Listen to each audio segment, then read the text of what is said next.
네, 만왕의 왕 대신 유일하신 우리 주님을 정말로 찬양해 드립니다. 이제 올해도 어느덧 이제 막바지에 들게 됐습니다. 이제 날씨가 점점 추워지고 있습니다. 이게 새벽에도 그렇고 저녁 시간에도 그렇고 그렇게 기침하시는 것들만 봐도 저만 하는 게 아니라 하시는 분들이 좀 많으시는 것 같아요. 이게 추워지고 이제 겨울이 된다라는 생각을 하게 됩니다.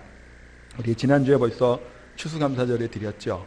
또 이제 한 달이 또 남아 있지만 실상 12월이 되면 또 연말이게 되고 성탄절 이렇게 준비 막 하다 보면 금방 사실은 12월은 지나가게 됩니다. 그렇다면 이제는 이제 올해가 얼마 남지 않은 것 같습니다. 근데 겨울이 되면 낙엽들이 막 떨어지죠.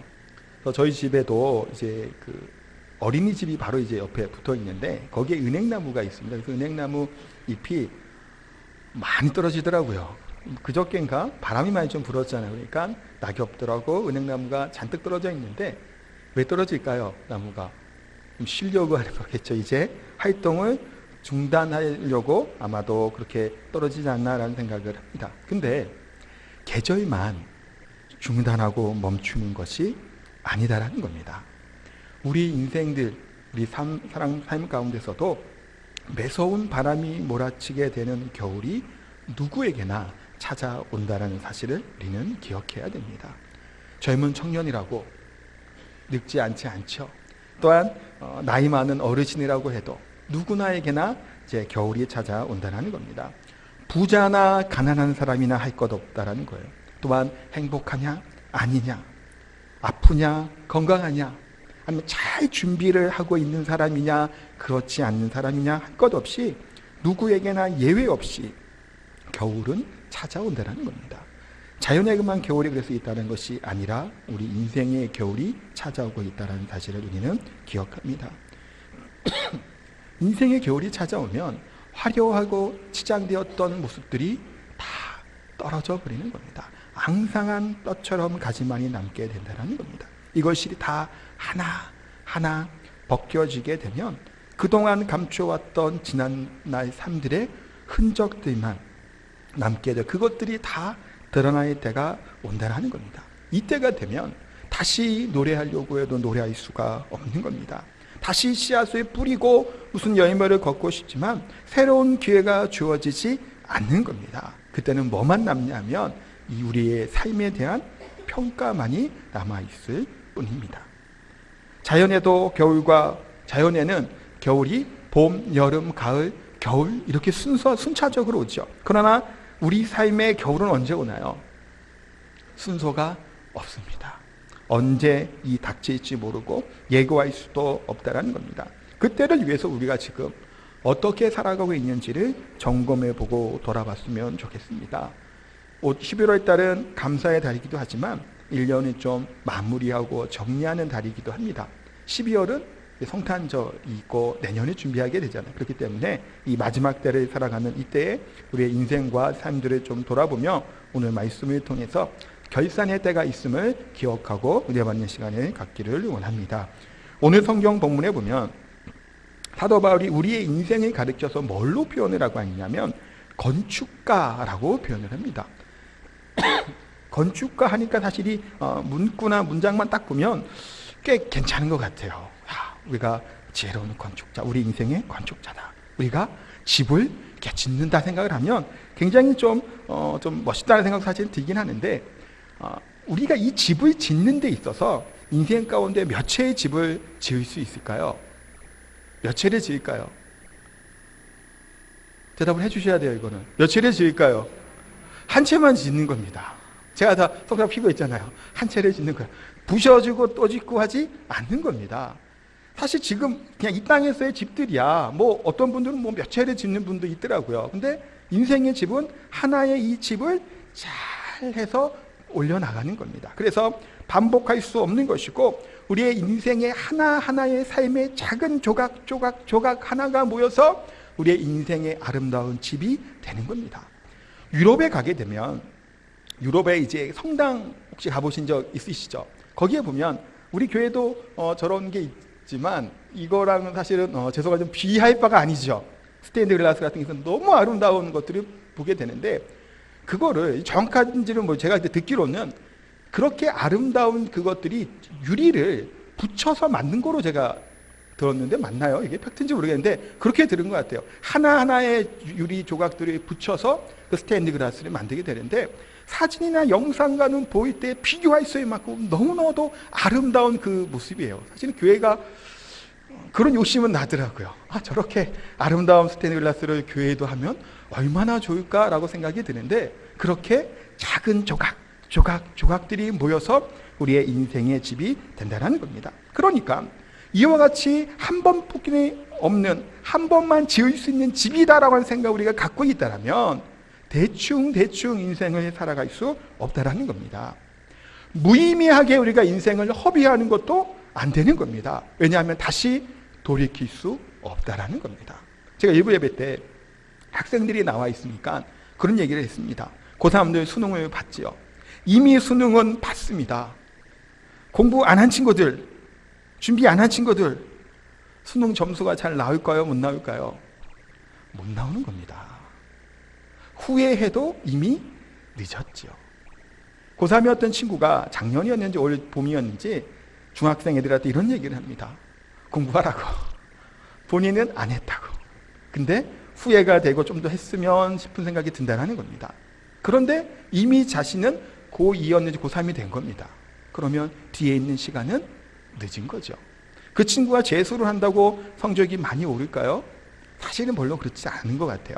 재수하는 학생들은 공부하던 애들이 재수해서 성적이 오르지 준비가 안 되고 기초가 없는 아이들이 공부한다고 좀 더 재수한다고 쉽지는 않는 것 같다는 겁니다. 이처럼 인생의 집을 지어 나가는 것도 마찬가지라는 겁니다. 10절 하반절에 보면 그래서 그러나 각각 어떻게 그 위에 세울까를 조심할지어라. 여기 보면 조심하다라는 말은 신중하게 하라, 진지하게 하라라고 하는 뜻을 가지고 있습니다. 왜 신중하게 진지하라고 할까요? 그 말씀처럼 한 번밖에 없다라는 거고, 또 중요한 것은 뭐냐면 결산의 때가 있기 때문입니다. 그냥 넘어가는 것이 아니라 분명히 중요한 순간에 결산의 때가, 그때가 도래야 한다는 겁니다. 성경의 가르침 중에서 중요한 교훈이 하나 있습니다. 심는 대로 거두는 거죠.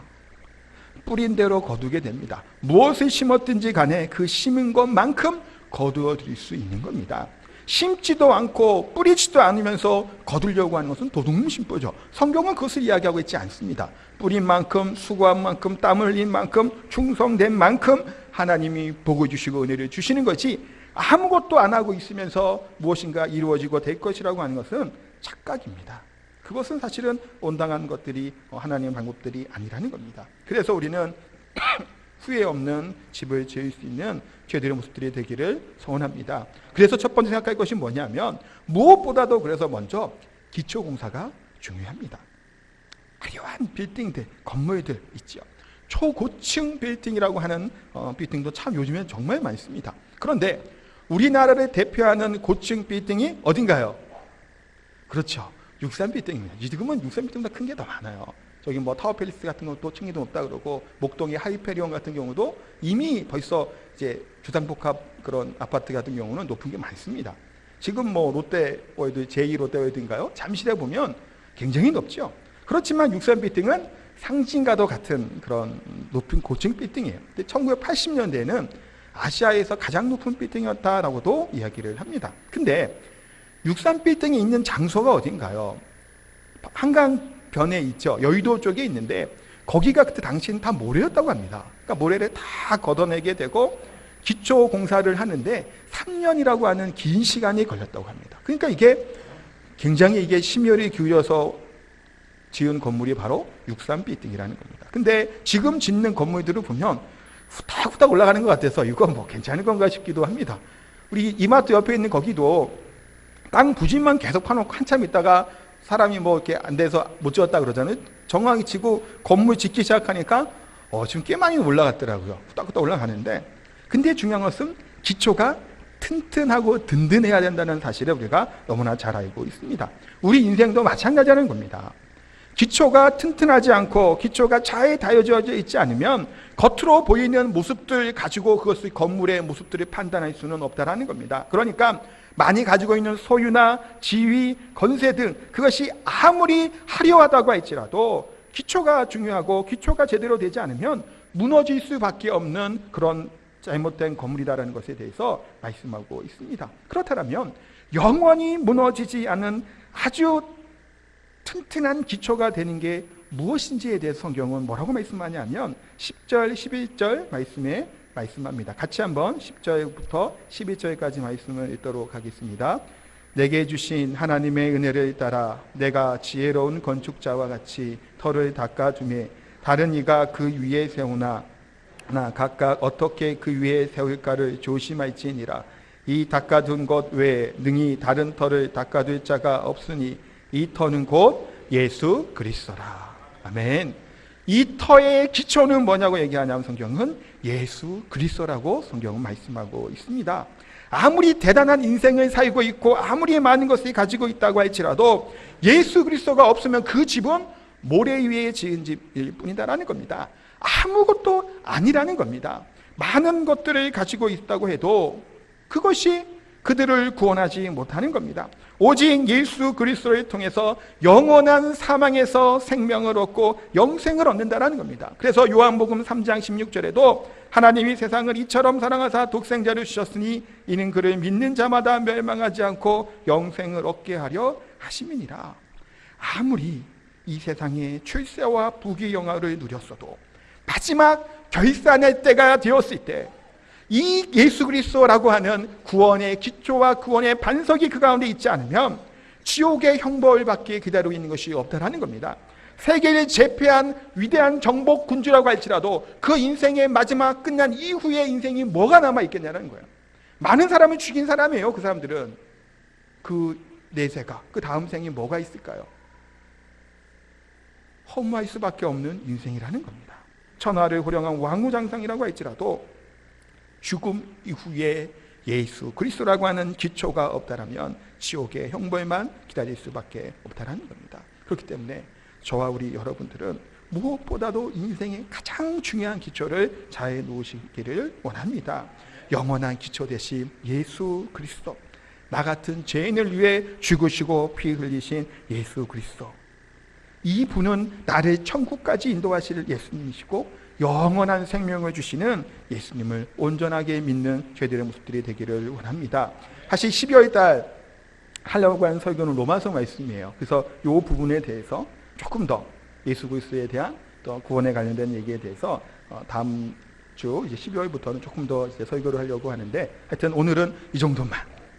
영원한 기초 되신 분이 바로 예수 그리스도라는 사실을 꼭 기억하시기 바랍니다. 두 번째는 뭐냐면 인생의 건축에서 중요한 것은 재료입니다.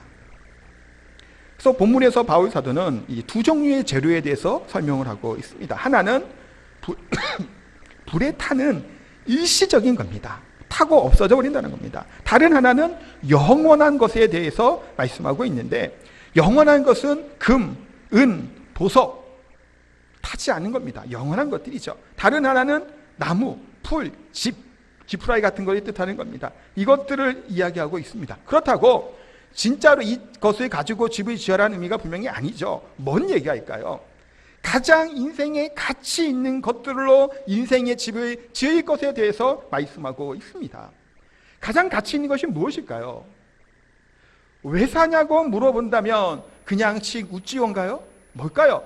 왜 우리가 이 세상에 살아가며 가장 중요하게 여길 만한 가치가 어디 있냐라는 거예요. 성경 마태복음에 보면 보화를 쌓아둘 것에 대해서 말씀하고 있습니다.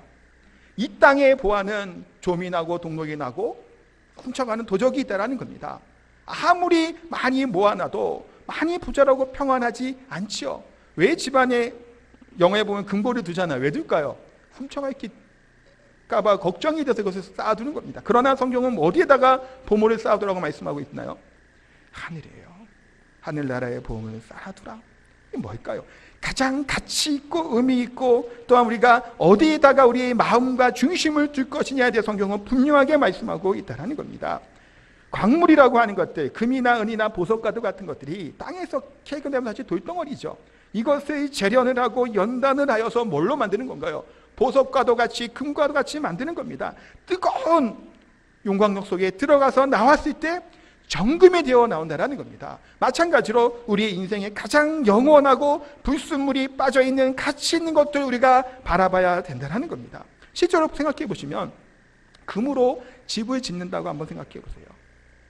그 집을 짓는 사람이 대충 집을 지을까요? 정성을 다해서 지을 겁니다. 금이 아니라, 집이 아니라 황금바 같은 걸로, 요만한 황금바 있죠? 그거 갖고 조각을 한다고 생각해 보세요. 아름다운 뭔가를 만든다고 할 때 대충 할까요? 조각가루 한번 쓱 지나가면 뭐가 떨어지나요? 금가루가 우르르 떨어집니다.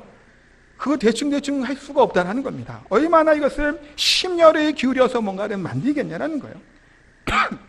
마찬가지로 가장 좋은 것, 중요하고 귀하고 값진 것으로 우리의 인생에 기초를 두고 집을 세워야 된다는 겁니다. 숭례문 화재 사건을 기억하실 겁니다. 벌써 10년이나 됐더라고요. 조사해보면 2008년 2월 11일에 화재가 발생하게 됩니다. 이 숭례문은 우리나라 국보 1호입니다.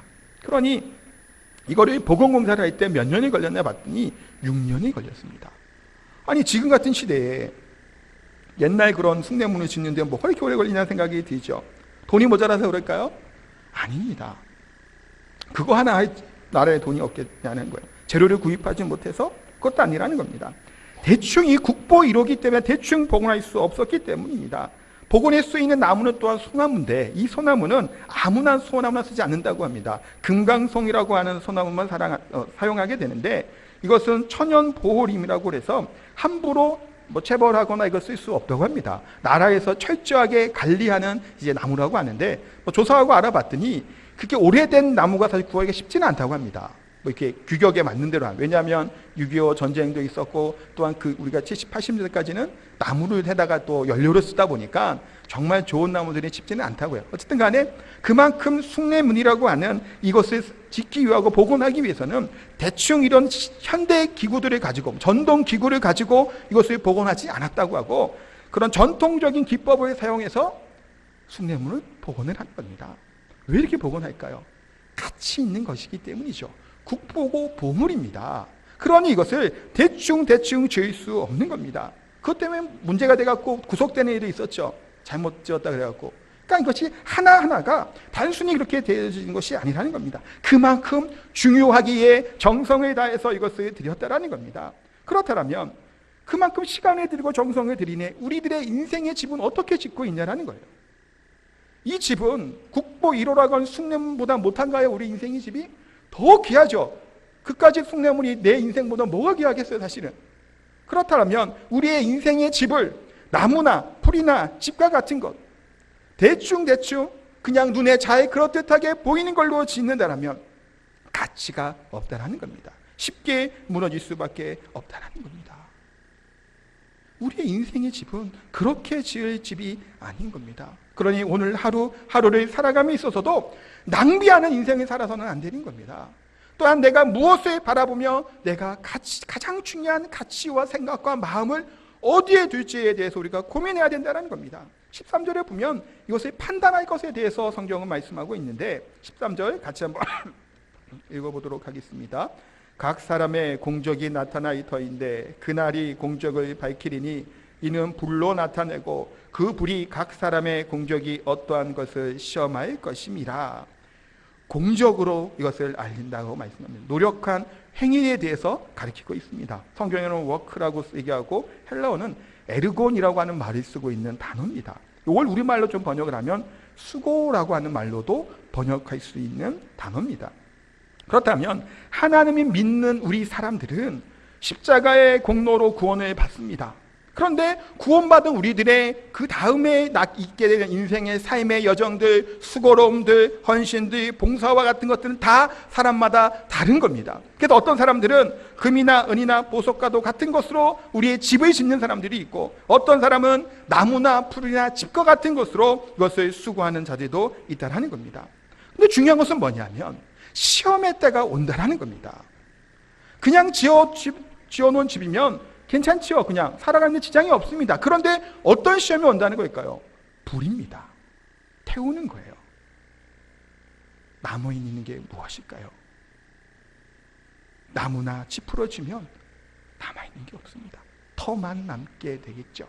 그러나 무너지지 않는 영원한 것을 가지고 그것을 짓는다면 그것은 영원한 아름다운 집이 된다고 성경은 말씀하고 있습니다. 그런데 여기서 오해하지 말아야 될 것이 하나 있습니다.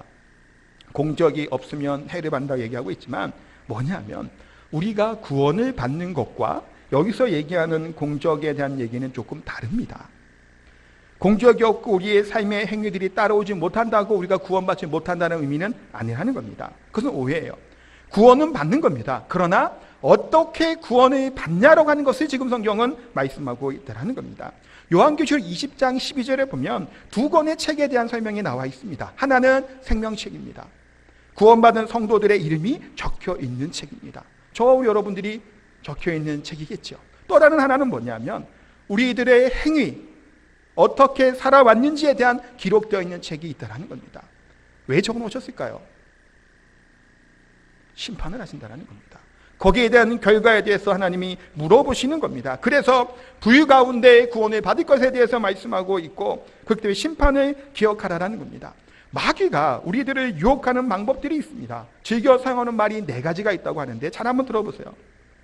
첫 번째는 이 정도면 괜찮겠지. 그런 생각 들죠? 우리 마음이. 저도 그런 것 같아요. 두 번째는 딱 한 번인데 뭘. 한 번만 끝나나요? 2번, 3번 계속 이어지죠. 세 번째는 뭐냐면 너는 아직 젊어. 시간을 낭비하게 만드는 거예요. 젊다. 우리 동엽이가 아직 젊지만 저도 젊지요. 제가 볼 때는 동엽이도 금방 제 나이 될 것 같아요.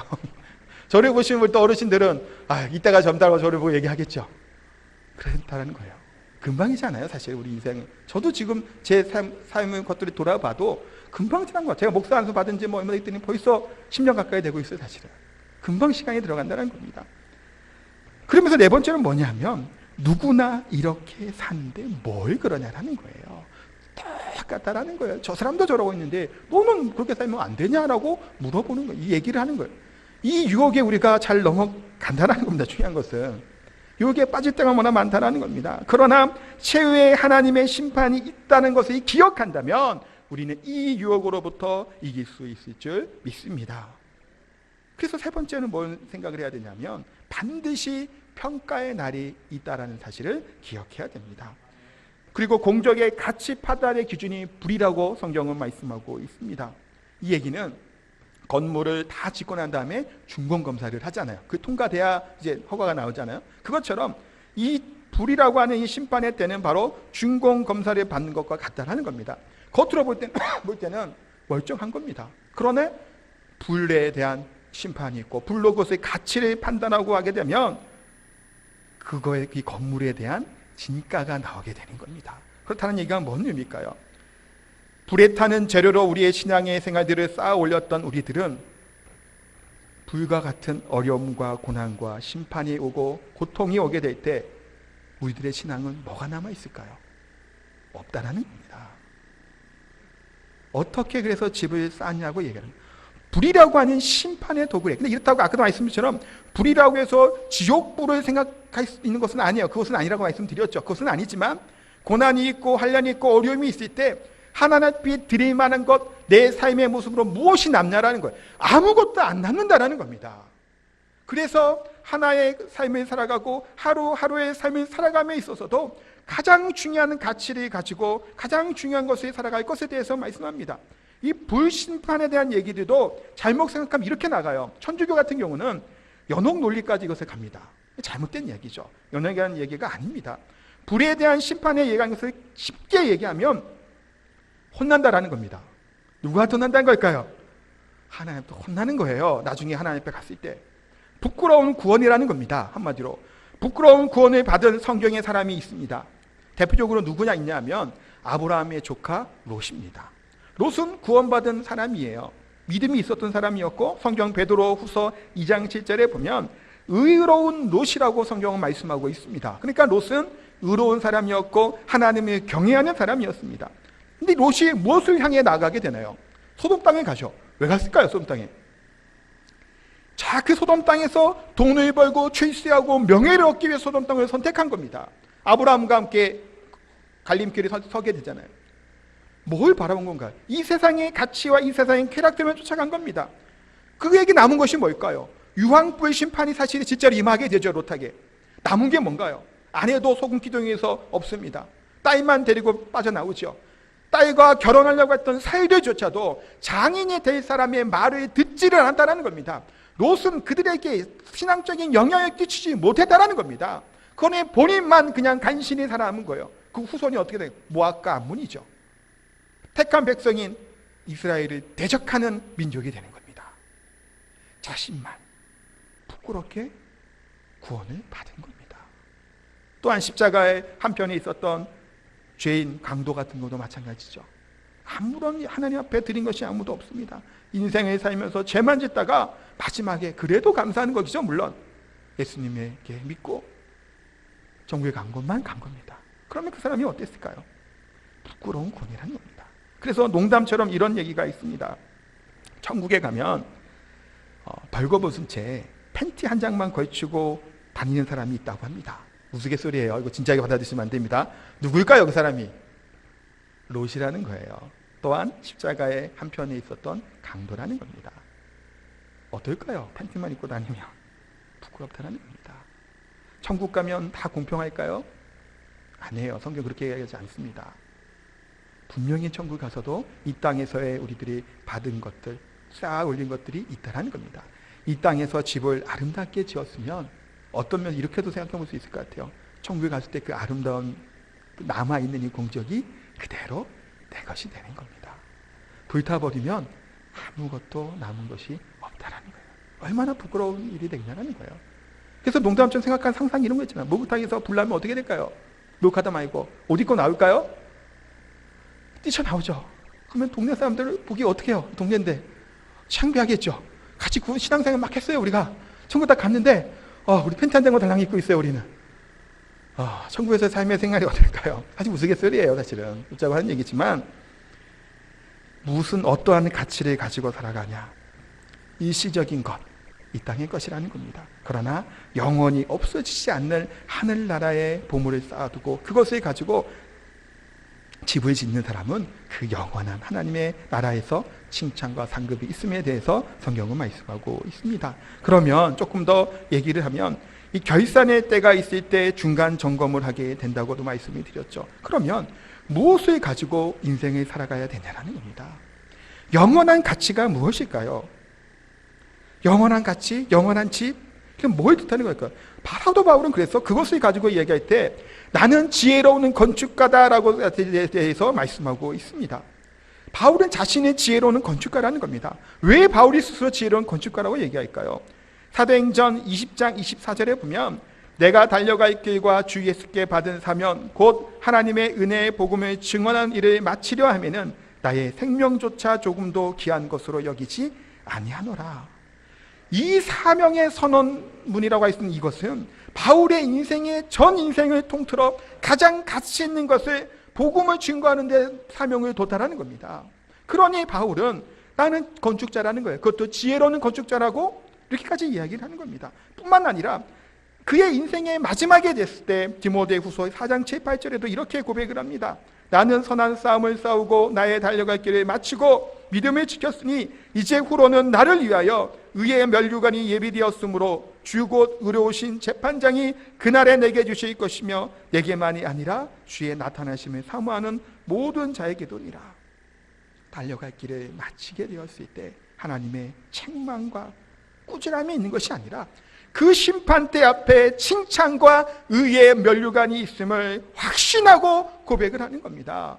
그래서 우리들에게도 디모데에게도 이와 같은 영원한 하나님의 나라를 사모하고 그를 향해서 나아갈 것에 대해서 권면하고 말씀하고 있다는 겁니다.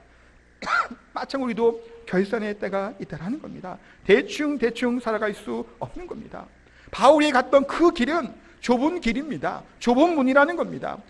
편안하게 이 땅에서 누릴 수 있는 것들을 다 내어놓고 고난의 길을 따라간 겁니다. 예수님의 제자들을 보시면 지금 마태복음 지금 새벽에 우리가 묵상하고 있는데 어떻게 예수님을 쫓아가게 되나요? 어부들은 자신들의 배를 다 버려두고 예수님을 쫓아가는 겁니다. 부모들조차도 내버려두고 예수님을 따라가는 겁니다.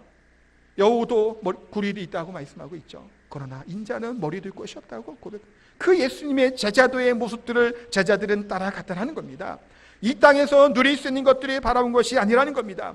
영원한 하나님의 나라를 바라봤기 때문에 이 땅에서의 조금 어려움과 아픔과 피곤함과 곤고하는 그 모든 것들을 감수하더라도 영원한 하늘나라에 집을 짓고 부모를 쌓아뒀던 것이 바로 제자들의 삶이었다라는 겁니다. 마찬가지로 우리도 마지막 때가 있음을 기억하시기 바랍니다. 어느 목수가 있었습니다. 오랜 세월 한 사장 밑에서 일을 열심히 했어요. 근데 이제 그만하고 싶은 거예요. 그래서 이 사장한테 얘기해서 사직 의사를 밝힌 겁니다. 이제 그만하겠습니다. 그랬더니 이 사장님이 이제 너무 섭섭하고 하니까 이제 만류해요. 그럼 좀 더 하자. 근데 이미 마음이 떠난 겁니다. 안 하고 싶은 거예요. 그래서 사장이 얘기하기를 정 그러면 마지막으로 집을 한 채만 지어주고 떠날 것에 대해서 부탁을 합니다. 근데 이렇잖아요. 우리가 퇴사하게 돼 있고 결정되면 이게 마음이 뜨잖아요. 이제 그만둘 때. 그러니까 이 박수 때 그런 거예요. 그냥 인부들도 그냥 적당히 그냥 구하고 자재를 구하는 것도 그냥 대충 그냥 정말 심혈을 기울이지 않고 대충 빨리 해서 빨리 지어주고 가려고 그렇게 집을 다 지었다고 합니다. 이거 다 완성되는 날 집주인이 사장이 이렇게 와서 이렇게 얘기합니다. 수고했습니다. 오랜 세월 나를 위해 일해주셔서 정말 감사합니다. 그래서 내가 이 집을 당신에게 선물로 드립니다. 잘 받으시기 바랍니다. 어땠을까요, 이 목수가? 내 집인 줄 알았으면 이렇게 집을 짓지 않았다라는 겁니다. 우리들의 인생의 집, 마지막 때가 있음을 기억한다면 최선을 다해서 우리가 집을 지을 수 있을 줄 믿습니다. 결산을 준비해야 된다는 겁니다. 언제 하나님이 오실지 모르는 겁니다. 주님 다시 오실 그때, 아니요 주님께서 나를 부르시는 그때에 내가 주님 앞에서 그래도 뭔가 하나 내 삶에 대해서 돌아오게 될 때 불이 다 없어져 버리면 안 된다는 겁니다. 남은 것이 있어야 하나님 앞에 가지고 드리지 않겠냐라는 겁니다. 오늘 10절 말씀에도 그래서 내게 주신 하나님의 은혜를 따라 내가 지혜로운 건축자와 같이 덜을 닦아두매 다른 이가 그 위에 세우나 그러나 각각 어떻게 그 위에 세울까를 조심할지니라 라고 다시금 말씀하고 있습니다. 고린도 교회에 그리스도의 털을 닦아준 수고한 이후 이렇게 애쓰고 이 공적을 쌓았던 공적이라는 이유가 뭘까요? 하나님의 은혜를 따라 바울은 끝까지 이것을 지어 올라가게 됐다는 겁니다. 그가 목숨을 걸고 구원 받은 자로서 사랑을 감당할 수 있었던 것은 하나님의 은혜라는 겁니다. 이 사랑에 매여 하루하루 매일매일 삶 가운데 하나님의 말씀에 충성하였고 복음을 증거하는 일에 매를 맞고 수고를 하고 배가 떨어져서 죽게 되고 굶기를 수일 동안 굶었을지라도 그러나 그것 하나님 나라를 바라보며 하나님 주신 면류관을 보면서 바울 사도는 그 길의 사명들을 감당했다는 겁니다. 저 우리 성도님들은 어떤가요? 우리의 인생 가운데 남아있는 것이 지금은 무엇이 있나요? 부유 가운데 우리의 공적을 판단하신다고 하셨는데 우리의 인생의 삶이 가장 가치 있는 것으로 하나님께 드려지고 있나요? 2018년도 이제 마무리되고 있습니다. 올 한 해 결심했던 마음들, 준비했던 것들, 계획했던 것들, 또한 선하게 하나님 앞에 드리고자 했던 그것들이 지금 남아있냐라는 겁니다. 오원부철한 사람은 이렇게 말을 합니다. 하나님이 우리에게 주시는 모든 것의 목적은 우리가 그리스도의 형상을 닮아가는 것이다. 그리스도의 형상을 주님이 가셨던 그 길을 우리는 지금도 여전히 걸어가고 있습니까? 주님께서 다시 오십니다. 주님께서 우리를 부르십니다. 그때 우리들이 하나님 앞에 나아갈 때 그 영광스러움 앞에서 주님을 배울 날을 소망하며 살아갈 수 있는 저 우리 성도님 다 되시기를 주님의 이름으로 축복하고 기도합니다.